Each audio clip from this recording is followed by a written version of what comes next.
got the magic alert here that we have started our recording. So good morning, everyone. This is Commissioner Scar. Today is Tuesday, May 31st, 2022, and we'll call this meeting to order at 8 a.m. Before we get started, I'd like to remind everyone to mute their phone. You can do this by pressing *6. Please unmute yourself when called to speak. Again, pressing *6. It is very important for all others to remain muted. Thank you. Well, welcome, and I will start with the Board of Commissioners roll call. Commissioner Yamamoto is out of the office this morning for a meeting, so I will be hosting the call this morning. So Commissioner Bell, are you with us today? Good morning, I am. Good morning. All right, well, we will just jump right in with Adventist Health Tillamook. Eric, are you with us this morning? I am. Good morning, Commissioner. Good morning. 15 patients in the hospital this morning, plus one brand new baby. We have no COVID patients in our hospital today. No patients boarding in the emergency department. 11 surgeries scheduled today. 10 are elective or non-urgent. Yesterday, our ambulance did 4 911 transports, plus 4 transfers. No transports home. And just because it was a holiday weekend, I love to know the numbers. Jackie shared with me that over the 4 days of the holiday, Friday through Monday, we responded to 62 calls for service for the weekend. So our ambulance crews had a busy weekend. The number of hospitalized patients with COVID-19 across Oregon is 299, 8 fewer than yesterday. 30 COVID-19 patients in intensive care unit beds, which is no change from yesterday. 9 of those are on ventilators. 4.8% of all emergency department visits across Oregon yesterday were for COVID-like illness. There were 4,833 total ED visits across the state. There are 27 available adult ICU beds out of 48 available, and 58 available adult non-ICU beds out of 1,959, and that's 3% availability. And both of those numbers are just for the region, not the state. Dr. Peter Graven from OHSU gave his COVID forecast, was updated on May 20th. Most regions are seeing a mild increase in hospitalized patients, but at levels well below Delta and Omicron peaks. As of the 17th, 5% of occupied ICU beds were filled with COVID patients, and Oregon cases are about middle of the pack for the United States, and he said they appear to be cresting. Cases continue to increase in some states in the Northeast, while others have crested, and the hospital census remains mostly flat. The primary forecast shows a slight increase in hospitalized patients in Oregon due to the impacts of the BA2, and he's predicting a peak of 329 hospitalized patients on June 9th. And that's all I've got, unless you've got questions for me this morning. Thank you, Eric.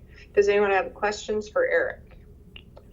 Eric, Dave Gomberg here. Did I see that you've accepted some new responsibilities with the state as well?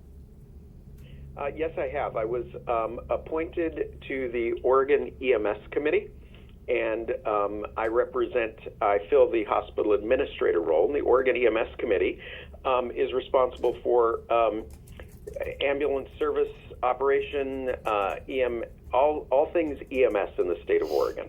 And as everyone knows, I love EMS. I'm still licensed as a paramedic in Oregon, nationally registered, and so I serve on the state EMS committee for the next 4 years.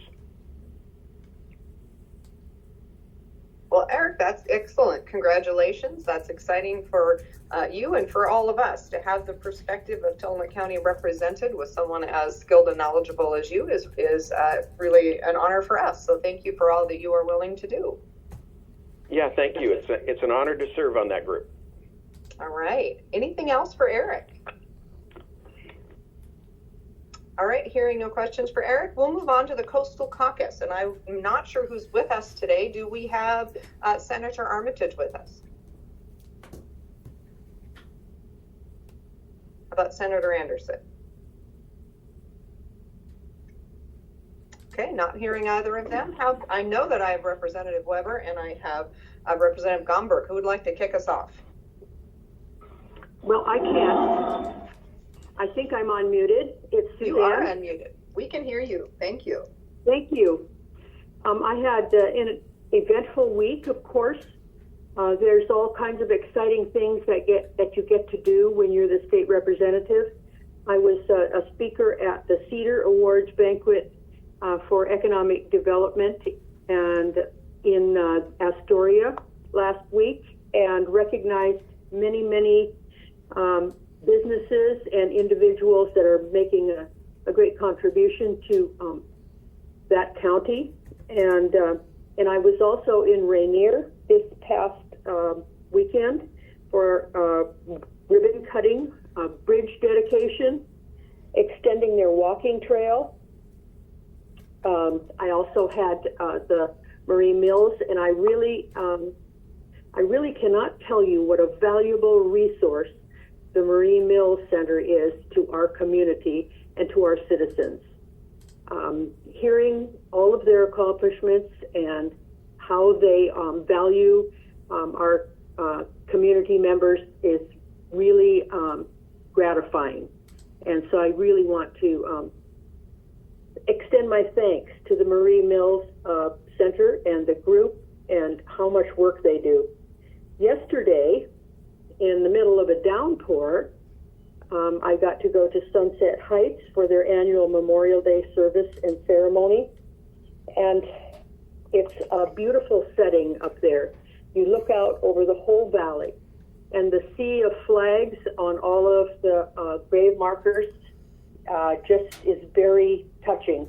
And in that ceremony, along with some beautiful music and participation by the Boy Scouts and many members of the community and the clergy, they had the reading of 79 names of veterans that had passed in the last year. And it was touching to hear the names of friends and people from the community. And there were even some people that I hadn't realized had passed that had made enormous contributions to our community. And so it's always very moving. But you know, it was Tillamook. And so people sat in their chairs on the hillside or stood on the road and watched. And the downpour came at us and nobody moved. They all stayed. Of course, they came prepared with their umbrellas and their hoods, but everyone stayed through the ceremony, honoring those that had fallen in the last year.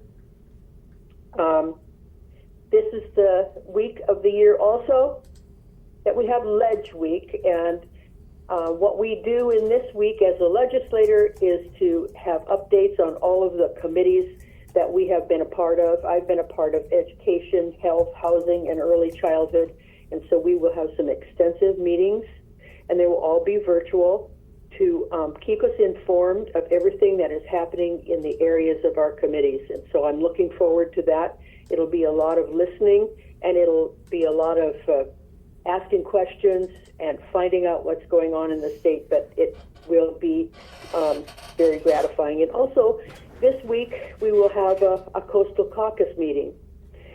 And the Coastal Caucus, as you know, you hear from us every week.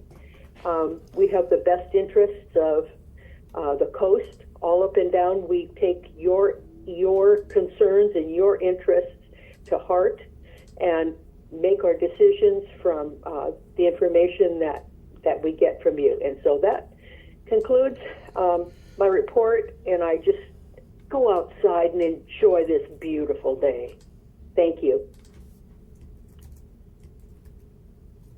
Well, thank you, Representative Weber. David Gomberg here, and I particularly appreciate your comments about yesterday and Memorial Day. You know, as Oregonians drive up and down our highway, you will very often see those brown fallen hero signs along our roadways, and those are placed there by ODOT, by the Veterans Administration, but in cooperation with the Oregon Legislature when we take the initial step of having somebody recognized. I wanted to talk about a couple of signs that are not in Tillamook County, but in another part of my district, just east of Newport on Highway 20, because as you're driving out from the coast, you will see two signs, not one, but two. The first one for Clifford Johnson, who was a Navy corpsman, a medic, serving in his third tour in Vietnam when he was killed in action. And just across the highway from that is another sign for Charles Johnson, his younger brother, age 21, serving in the U.S. Army when he was killed in action in Vietnam. And there are so many families in Oregon that lost loved ones in that conflict and in other conflicts, but there are actually only 4 families in Oregon that lost more than one son or daughter. And there is only one family in Oregon that lost 2 sons in different branches of the military, and that's the Johnson family of Toledo. But there's more to the story, and that is that Clifford and Charles were not married. They had no children. They had no siblings. And when they were lost, eventually, well, their family was lost as well. And that is the essence of the sacrifice that we honor on Memorial Day every year. And I talked about the Johnson family when I spoke yesterday in Depot Bay at the Fleet of Flowers, where we gathered to honor seafarers that were lost, first responders that were lost, and members of our uniformed services that had been lost in action. And then the Depot Bay Fleet goes out and throws wreaths into the bay in their memory. It's a really very, very meaningful ceremony. So I hope that everybody enjoyed Memorial Weekend, but I also hope that they took a couple of moments to recognize and honor those that we think of during this very important time. And we never say Happy Memorial Day because it's not a happy time. It's a time to reflect and to honor and to recognize the service and the sacrifice of so many in our community and their families that sacrifice and suffer as well.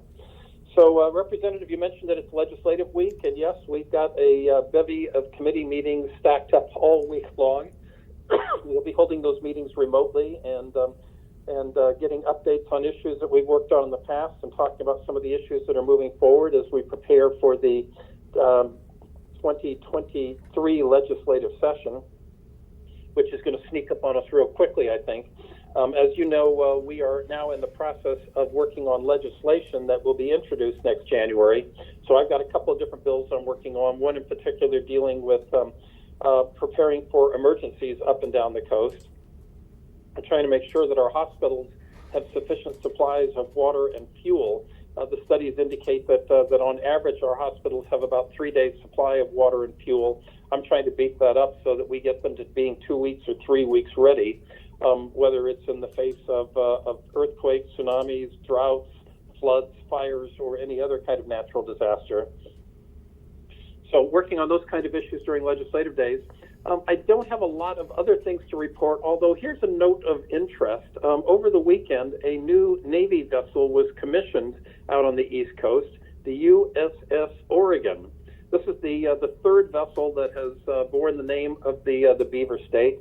This is a brand new attack class submarine, and you can read more about that online. But I think one thing that's particularly interesting is that the first vessel to bear our name was a battleship back in the late 1800s, and the new submarine that was commissioned over the weekend is actually 26 feet longer than the battleship that bore our name 140, 150 years ago, which is, I think, indicative of how the Navy has changed in the intervening time. So watch for news of the USS Oregon as she puts to sea.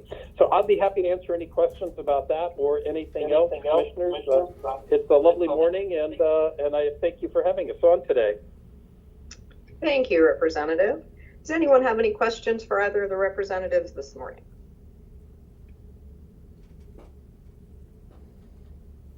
Okay, hearing none, I want to thank them both for just reminding us what this past weekend was about. I think it's easy to forget as we celebrate the three-day weekend what it's really about. So thank you for those reminders and the opportunity for all of us to reflect a little together this morning.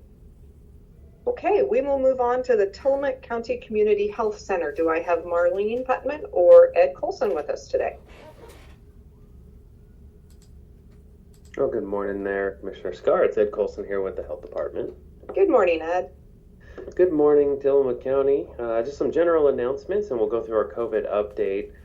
We will be hosting a COVID-19 vaccine clinic this Thursday, June 2nd, at the Nestucca K-8 school in South County from 3:30 to 6 p.m. So this clinic will be held in the small gym and is open to public. Moderna and Pfizer vaccines will be available in primary doses as well as boosters. Plus, we will also have the pediatric vaccine for children over the age of 5. The Oregon Health Authority is warning Oregonians to be on the lookout for Jif brand peanut butter that may be contaminated with salmonella bacteria. J.M. Smucker Company, which is the parent company for the Jif peanut butter brand, issued a voluntary recall on Friday, May 20th. Now, the Food and Drug Administration, the Centers for Disease Control and Prevention, and local partners are investigating this outbreak. The recalled peanut butter was distributed in retail stores and other outlets throughout the country, and this recall does include creamy, crunchy, and natural varieties of Jif peanut butter. So, affected Jif peanut butter can be spotted by looking at the lot number on the packaging located right underneath the best if used by date. So the first 4 numbers in the sequence are between 1274 and through 2140. And the sequence 425 appears after the first 4 numbers. So once again, to see if your peanut butter is affected, you spot it by looking at the lot number and underneath the best if used by date. And once again, the first 4 numbers in the sequence are between 1274 through 2140, and then the sequence 425 appearing after those first 4 numbers. If you need more information, it's available on the CDC or Oregon Health Authority's website. And now for our COVID-19 update. Due to our offices being closed on Memorial Day, we don't have an updated COVID-19 report today. We are working on preparing an updated report, and we'll publish that information on county cases and vaccine numbers later today on our Facebook page and our website. But as of COVID-19 vaccine data as of the 23rd of May, we will reiterate that those aged 18 years and older living in Tillamook County, 81.1% have initiated that COVID-19 vaccination and have received at least 1 dose. 75% have completed their primary series, and 45.4% have received an extra dose of the COVID-19 vaccine in addition to completing their primary series. Now, once again, those updated numbers will be available on our Facebook page and on our website later today. Cases are increasing around the country, and so in order to help with that, many people continue to wear masks, not just for their protection, but for the protection of others. Each COVID-19 variant has gotten progressively more contagious. So the latest Omicron strain is about 4 to 6 times more contagious than the original strain and is often spread by people who do not have symptoms. So it is important to wear a mask when transmission is high and when around those who may be more vulnerable. Many strains of Omicron are present in the state, including BA2 and its substrains, which make up about 90% of the currently circulating virus in Oregon, according to sequence samples from Oregon Health Authority. Now, Tillamook County is currently at a high community transmission, so masks are strongly encouraged when in indoor public places by our Tillamook County Public Health Officer, Dr. Melissa Paulison. Masks are still required when in healthcare settings for both patients, visitors, and staff. And then Oregon Health Authority's COVID-19 support hotline remains available. Testing for COVID-19, if you do test positive, it can make anyone feel nervous. So public health professionals are here to help.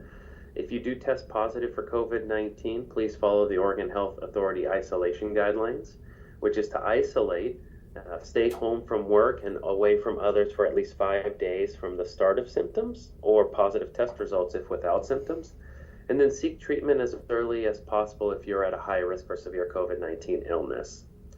Oregon Health Authority does continue to staff their COVID-19 case support line, which is available by giving a call to 866-917-8881. And once again, the COVID-19 case support line from Oregon Health Authority is 866-917-8881. You could use that line to report a positive test result, receive information on isolation guidelines and support with isolation, and you may also go online to oregon.gov/positive COVID test and report your positive results there. At the Health Department, we continue to provide in-clinic COVID-19 testing, vaccinations, treatment, and counseling at our health center by appointment. So please give us a call at 503-842-3900 to schedule. The Pfizer booster doses are now available for all Pfizer vaccine recipients greater than the age of 5. This recommendation went into effect Friday, May 20th. So OHA now recommends a booster dose of Pfizer vaccine for children 5 through 11 years of age, at least 5 months after their previous dose. Immunocompromised children can receive the booster at least 3 months after the previous dose. Now, the CDC also strengthened the recommendation from may receive to should receive for a second booster dose 4 months after your first dose for adults who are older than 50 years of age and people older than 12 years of age who are immunocompromised. Those COVID-19 vaccines are still available at no cost at healthcare offices and pharmacies throughout Tillamook County. If you want to come to our health clinic to schedule, please give us a call at 503-842-3900. And lastly, test kits are still available. The federal government has increased its distribution limit of free at-home rapid antigen COVID-19 tests. If you already placed 2 orders for free tests, you can now place a third order for 8 more. So in total, each residential address can receive a total of 16 free at-home tests. Please visit covidtest.gov, fill out the information there, and it'll be delivered via postal service. We also have home test kits available throughout the county libraries, as well as our clinic locations, and our healthcare facilities throughout the county can assist with testing. If you have any COVID-19 related questions or additional support needed, please contact our public health nurse line at 503-842-3940, and our calls are returned within 24 business hours. So that's our COVID-19 update. Thank you, Ed. Does anybody have any questions for Ed? Hearing no questions, I will just throw my 2 cents in very quickly that it's a really good idea to have those tests at your home ready in the event that you become ill. The best way we can really slow down the spread of this is if we know that we have COVID, to take the right steps as required by CDC. And I'll just tell my quick story. I have been fortunate not to come down with COVID at this time, but one of our friends called and supposed to go fishing with my husband and just said, God, I just don't feel good. And we said, do you have a test? And he said, no, I don't have any in my home. So we ran over and dropped one on his front porch, and sure enough, he was COVID positive. So it's just a really good idea to preemptively reach out and get some of those tests, whether you do it through the federal government or whether you stop by one of our libraries or health centers. Really important to have those in your home for yourself, and as we found out, for friends that may not have taken that step but really need the test. So just shout out to being prepared. Okay, with that, we'll move on to the Nehalem Bay Health Center and Pharmacy. Gail, are you with us today? Yes, good morning. Good morning. Just another announcement about the Nehalem Bay Health Center and Pharmacy. Yes, we are still administering vaccines, tests, and we still have tests and N95 masks available. If you would like to speak to any of our nurses, have COVID-related questions or concerns, or if you'd like more information about our healthcare services or providers, please do not hesitate to give us a call at 800-368-5182. And it's short this morning, and if you have any questions, I'd be happy to answer. Thank you, Gail. Any questions for Gail? Okay, hearing none, we will move on to Tillamook Family Counseling Center. Frank, are you with us today? Good morning, Commissioner. Yes, I am. Frank Hannah Williams, Director, Tillamook Family Counseling Center, Behavioral Health Services for Tillamook County residents. You can reach us at 503-842-8201 for information about services, appointments, questions. You can reach us there. And again, this is also a short a short update, and if there's any questions, I certainly can answer them. Thank you, Frank. Does anybody have any questions for Frank this morning? Okay, hearing none, we will move on to the Sheriff's Office. Sheriff Brown, are you with us today? Good morning, Commissioner. I am here. Good morning. Just wanted to share some stats over the weekend. Of course, this was a 3-day weekend and typically very, very busy for us. I think that the wet weather definitely slowed things down a little bit because our numbers from last year are down quite a bit. We still obviously were very busy. Our total calls for service this weekend was 181, and that's Saturday morning or all day Saturday through all day Monday, so just a 3-day period. So there was 181 total calls. Compared to last year was 214 total calls, so we are down a little bit, or were down a little bit from the previous year. We did actually have three disturbance calls over the Memorial Weekend in 2021. That actually bumped up to 4 this year. We had a lower number of motor vehicle accidents or recreational accidents, like out at Sand Lake or up in Browns Camp area. This year we had 5 is all we had, and so last year was 7. We had a 61 traffic stops in 2021, and kind of consistent with the lower call numbers and lower MVAs, we had less traffic stops this year at 44.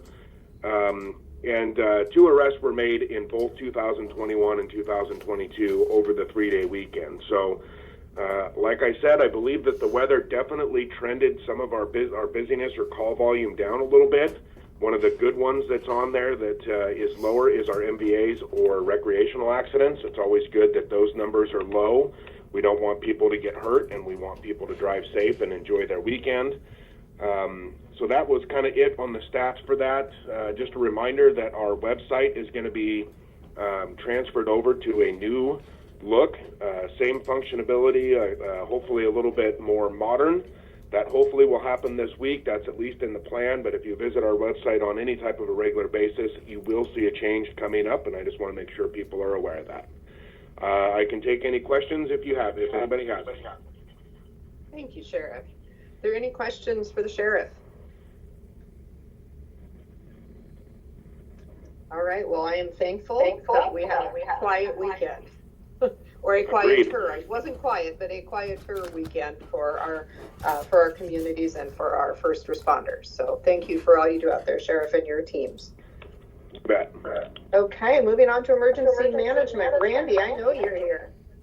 Yes, I am. And I'm surprised I am here because it is gorgeous outside, but I figured I better at least come in and get a little bit of work done and then enjoy the afternoon. So as far as announcements or what's going on, I don't really have anything new going on for this week. But I will turn it over to Gordon, who is responsible for this beautiful sunny day that we have today. Responsible, okay. Or liable. Credit. So, yeah, after a relatively wet holiday weekend, it looks like we'll have a high pressure ridge over us for the next couple of days, giving us fair, dry, and mild skies. But with all that moisture around, you can expect to see some patchy fog again tomorrow morning. The highs for the week will continue to be around the mid 60s and the lows in the upper 40s. Thursday, though, we're going to see a southwesterly flow move in, and that's going to tend to push in some warmer, moisture flow, and then some energy from a trough that's out over the Pacific will move across, and that might trigger a shower or two Thursday night into Friday morning. And unfortunately, that trough of low pressure will move in and stall across the area and enhance the shower threat by Friday night anyway. Thanks to a series of disturbances riding in the flow, we'll see more showers into Saturday morning. Now, the models do show another closed low pressure area moving up the coast from the south later Saturday, and this will give us an atmospheric river of sorts that is going to give us some decent rain, at least for this time of year, from Saturday night into Sunday. So unfortunately, it looks like another wet weekend. Of course, it will increase the river flow rates a little bit, but it's nothing really to worry about. As for next week, some of the models show a trough shifting in from the west for the start of next week, but I should say it will shift further west, which would allow high pressure to build in, but not all the models agree with that. So we're still saying you'll see some scattered showers around Monday and Tuesday. So it looks like, yeah, another wet weekend. That's all I have. Thank you very much. Thank you, Gordon. I know we all love the sunshine, but boy, it is nice to have the continued moisture as we look at fire danger and those other pieces that kind of keep us on edge. And for the fishermen, we're just super excited that the rain will continue to urge those springers in. So I'll say thank you for the rain. Okay, we'll move on to the Board of Commissioners. Commissioner Bell, would you like to kick us off? Thank you. Good morning. I would like to make a little announcement about this coming weekend is Tillamook County Parks Free Family Camping Weekend. And so that is June 3rd, 4th, and 5th. Tillamook County residents can camp for free in Tillamook County Campground. Those include Barview Jetty, the Kilchis River County Campground, Trask River County Campground, the Woods County Campground, and Webb County Campground. And you can show up, first come, first serve, or you can make a reservation online. If you make a reservation online, the reservation fee applies, but there is no fee for Tillamook County residents to camp this coming weekend. And I believe it's the same weekend as fishing weekend. I think everybody can fish this coming weekend without a license, but you'll want to look that up and make sure I'm right about that. I also am happy to share an update about Barview Jetty County Campground, that the Army Corps of Engineers has been working on repairing the North Jetty there, and their projection had been that they would be working there through the summer, and miraculously, they're almost done. So that was, I had a meeting with Joanne and Melissa from County Parks on Friday, and I was thrilled to hear that because it's been a big imposition for the campground for campers, for people who want to get to have all the Army Corps stuff happening out there. And of course, very interesting. It's been very interesting to watch their progress and how it's working, but they will be done months early. They'll be done pretty soon. So I thought that was great. And I wanted to give a little update on recruiting for a library director. Our library director, Jerry Godber, is going back to Missouri. She's been with us for 16 months, I think, and she's going back to Missouri because for family matters, and we totally support that, but we're sad to see her go, and so we're in the process of recruiting for a new director. In the meantime, we have Bill Landau, who is a longtime Tillamook County librarian, well known in the community and beloved by community members and staff alike. And so Bill is acting as our interim director, and I'm thrilled and grateful for that because it's ideal. It's an ideal situation for him to be able to help us out in that transition. We had the first round of interviews and had several very strong candidates, and so it was exciting, really, because there was a time when we weren't getting enough candidates for the position after Sarah Charlton retired rather.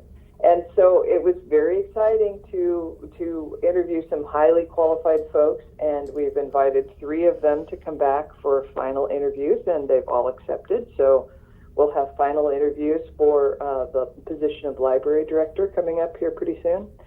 And also I'm on the board of Northwest Oregon Housing Authority, which is an agency for affordable housing in a tri-county area, Tillamook, Clatsop, and Columbia County. And we have been recruiting for a director for that organization, and had a final interview and offered someone the job, and I hope to have good news to report about that very soon. It looks like those negotiations are underway, and So that's exciting.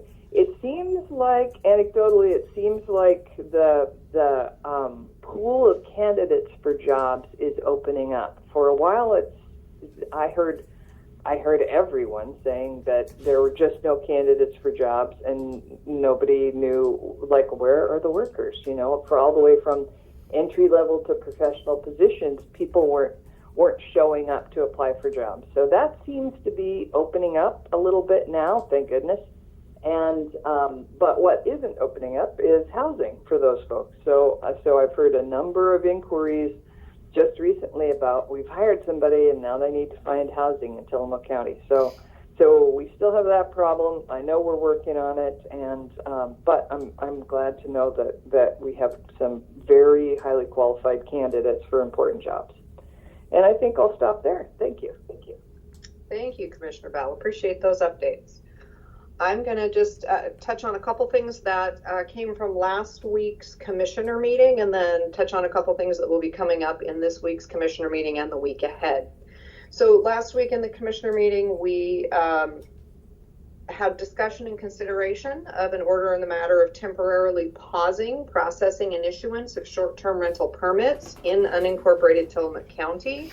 We did take a vote and determine that beginning July 1, we will pause the issuance of short-term rental permits. So if you were following that, as many people were, I know we received well over 100 written comments, both for and against the pause, although I think it was much more in support of a pause than against in the comments we received. That pause will last for 12 months or until we complete the updating of Ordinance 84, which is the ordinance that governs that program, and that is whichever comes first. We will be working very diligently. The Short-Term Rental Committee has been meeting since January. It is an 18-person committee that is comprised of a broad range of stakeholders, from everyone, you know, who does not have a short-term rental, lives in the community full-time, and really wants to talk about that, to those who may have a single short-term rental themselves as an owner, to those who have short-term rentals as a larger business. So we have public safety at the table. So we have a lot of folks there talking about community livability and what changes we can make to that ordinance to create a culture for short-term rentals in Tillamook County that we feel fits with the culture of Tillamook County and its unincorporated communities specifically. So just so if you had not heard, we did pass that pause, and it will take place July 1st. The only exception will be houses that are in escrow during that time. They will have the opportunity to apply upon closing of their sale, as we do not want to have people who have put forth an offer for a home, and we're counting on that short-term rental to make that work, to be placed in a position where that's impossible for them. So that will be a short window where folks are able to apply. After that, that will shut down for everyone until the ordinance of revisions are complete. So that was certainly a big conversation at our meeting last week, and actually a couple of meetings prior to that, so that people had an opportunity to put their comments in. The other thing that I'm going to point out that I think was an important thing that happened in our meeting last week, and that has to do with our building department. In Tillamook County, we have a building department that is run by a building official. That is where all of the inspections for building that is being done in Tillamook County is situated, and that we have a lot of requirements that go with that are put upon us by the state. One of the things that is put upon us by the state is a requirement to have a local building official in our county appointed. There had been a short-term opportunity through the legislature to use contracted services because so many counties were struggling with finding building officials, and they said temporarily you can use a contract service. However, there is an end to that, and every county needs to get a local building official. So we have been recruiting for well over a year, I believe, for a building official, and have not been successful. So Sarah Absher, who is our Director of Community Development, took the courses to become a building official and has been appointed as Tillamook County's building official, which will keep us in compliance with the state requirement of having a local building official. We will continue to recruit for that position in hopes of getting a local building official and not having so much on Sarah's shoulders, but just kind of an FYI, because there has been some conversation in the community around the building official, why we don't have a local building official or have not had. It's, and it's not certainly for lack of trying, and we will continue to try. So those are two things that I think were important that came out of last week's commissioner meeting. You're always welcome to go back and listen to the recording or watch the recording of commissioner meetings if you have questions about conversation that was held regarding those decisions or any other decisions that were made at that meeting. You can go online to tctv.org through Jane Scott. All of our meetings are archived there for your watching pleasure, or you can go to our website and pick up the recording and listen to that.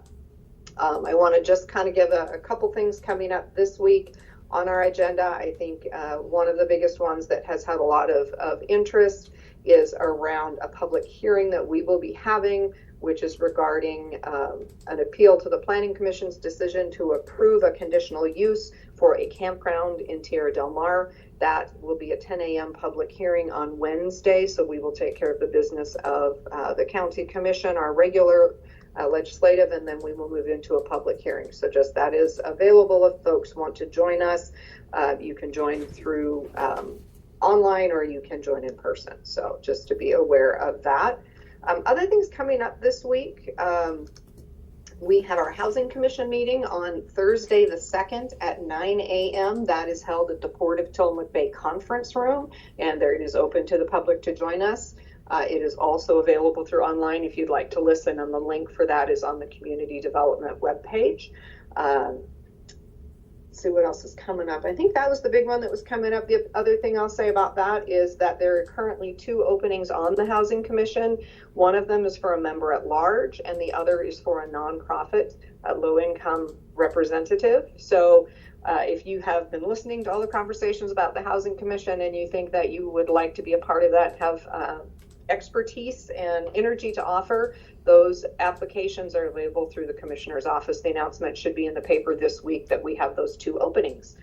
With that, I will finish my report and we'll move on to the cities. So do we have Mayor Scott with us from the city of Manzanita? Yes, good morning. Good morning. We had a very busy weekend this past Memorial with large crowds, and Friday night was the opening of our farmers market, which was hugely attended. We also had our annual library sale on Saturday, and I was honored to make a presentation at the Nehalem American Legion Cemetery yesterday on Memorial Day. So it was a really busy weekend. Thank you. Thank you, Mayor. Nehalem, do we have Melissa Thompson-Kiefer with us today? How about Wheeler? Mayor Doug Honeycutt. Okay, Rockaway Beach, Mayor Sue Wilson. All right, just trucking down the coast here, Garibaldi, Mayor Tim Hall.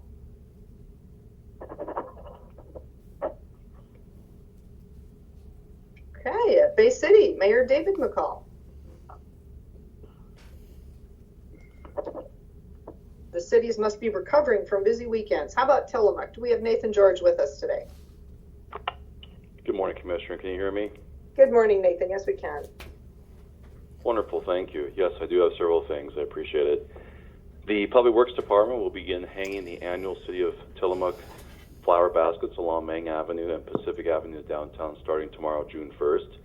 In the Police Department, as I announced before, we had 2 new officers hired. One of them is a direct lateral from the State Patrol. An Officer Martinez, a lateral hire, is expected to be done with his field training within the next 2 weeks. So we're very excited about that. That will give a lot more police officers coverage. The Tillamook Police Department is excited to establish the internal assignment of a traffic car for the city of Tillamook, which is a much-needed assignment that will be solely dedicated towards traffic and secondary response to calls for service. The Tillamook Police Department is working hard to be proactive as the summer months approach and is doing everything we can to make our roadways safer for our community members and those visiting our city. The establishment of this position will allow for consistency in how traffic crashes are handled, increased visibility, and focused education on our roadways. This will be a real benefit as we have a lot of people coming through, a lot of tourists. It also is beneficial in retaining revenues for the city and saving taxpayer money. The internal applicant for the school resource officer for our school district is going to be meeting with the superintendent's office next week. It's important to us the superintendent of school be given the opportunity to interview the officer we're wanting to assign. This is an important partnership to us as a city. Two things I wanted to say about that as well.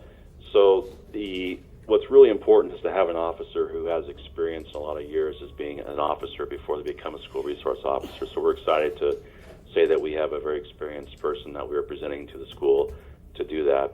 Also wanted to say one of the things that are really important to the city and also to our police department have the right tools in case of any type of shooting or anything else in our school district, which is obviously extremely sad. But I want you to know that our police department has the tools now. We have the correct tools, and I can't think the name of them, but they open up the steel locked doors. They can get right into any door that's necessary.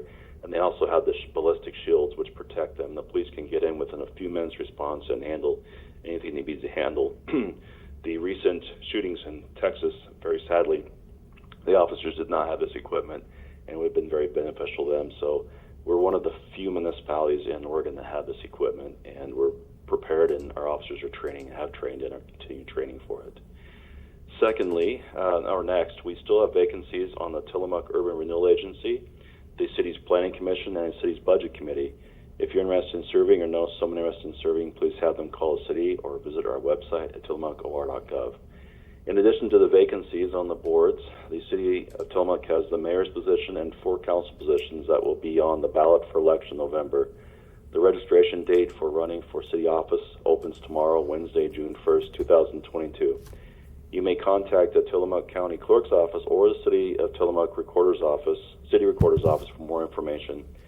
Anyone planning to run for office can get the paperwork from both the city and the county. However, all city positions paperwork will need to be turned into the City of Tillamook City Recorder's Office. The city has the annual City of Tillamook Municipal Budget Hearing and Budget Committee meeting tonight at City Hall. It's beginning at 6:30. The hearing is for all residents of the City of Tillamook. We encourage anyone who would like to learn more about the city's budget and operations to attend. You may also speak at the budget hearing if desired. That is open to all residents. The next regular council meeting will be on Monday, June 6th, 2022 at City Hall. The regular meeting starts at 7 p.m. If there is a work session, it typically starts at 6 p.m. and will be posted later this week with the online agenda and the agenda at City Hall. You can always contact the City Recorder's Office for more information on the agenda. That is all I have, Commissioner. Thank you. Thank you, Nathan. Appreciate that information. Okay, lastly, South County, Doug Olson. I'm going to guess Doug's at the same Tillamook Lightwave meeting as David, but is there anyone representing South County? Okay, hearing no one, we will thank KTIL for broadcasting. We will thank everyone for attending, and we will adjourn this meeting at 8:48 a.m. Thank you. Have a wonderful day.